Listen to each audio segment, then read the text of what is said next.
సంక్రాంతి సంబరాలు స్టార్ట్ అవ్వకముందే థియేటర్లో సినిమాల సందళ్లు మొదలయ్యాయి. సంక్రాంతి బరిలో ముందుకు వచ్చిన మూవీస్ ప్రస్తుతం థియేటర్లో ఓ రేంజ్లో ఆడుతున్నాయి. అందులో ఒకటి star hero Mahesh Babu movie Guntur కారం అయితే మరొకటి చిన్న హీరోగా కొనసాగుతున్న తేజ సజ్జా మూవీ హనుమాన్. నిజానికి స్టార్ హీరో సినిమాల సమయంలో నిన్న హీరోల మూవీ నడపడం అంత సులువు కాదు. కానీ ఇక్కడ తేజ సజ్జా తన మూవీ మార్క్తో గుంటూరు కారంని డౌన్ చేశాడు.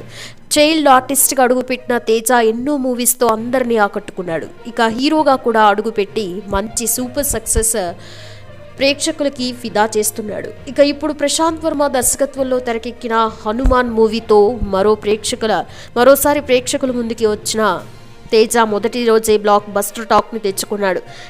నిజానికి సంక్రాంతికి బరిలో పెద్ద సినిమాలు పోటీకి ఉన్నప్పటికీ కూడా ప్రమోషన్స్ మాత్రం గట్టిగా చేసి అందరిలో హైప్ క్రియేట్ చేశారు హనుమాన్ టీం.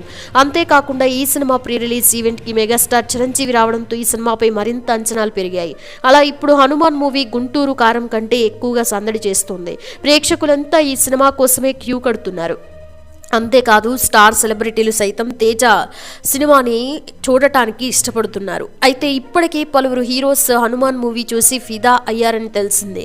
అందులో మెగాస్టార్ చిరంజీవి కూడా ఒకరు. ఇక ఈ మూవీ చూసిన చిరంజీవి ఒక్క హనుమాన్ 100 ఆదిపురుషులతో సమానంగా ఉందని అన్నాడని తెలిసింది. అయితే ప్రీ రిలీజ్ ఈవెంట్లోనే చిరంజీవి ఈ సినిమా గురించి ఎంత హైప్ క్రియేట్ చేశాడో చూసాం. ఇక ఇప్పుడు చిరు ఈ సినిమా చూడటంతో ఫుల్ ఫిదా అయ్యాడని తెలిసింది. నిజానికి ఈ మూవీ గురించి పబ్లిక్ టాక్ కూడా అలాగే ఉందని చెప్పాలి. ఇక చిరంజీవి ఈ రేంజ్లో హనుమాన్ మూవీని పొగిడాడు అంటే ఇక తేజకి తిరుగు ఉండదేమో అని అర్థమవుతుంది.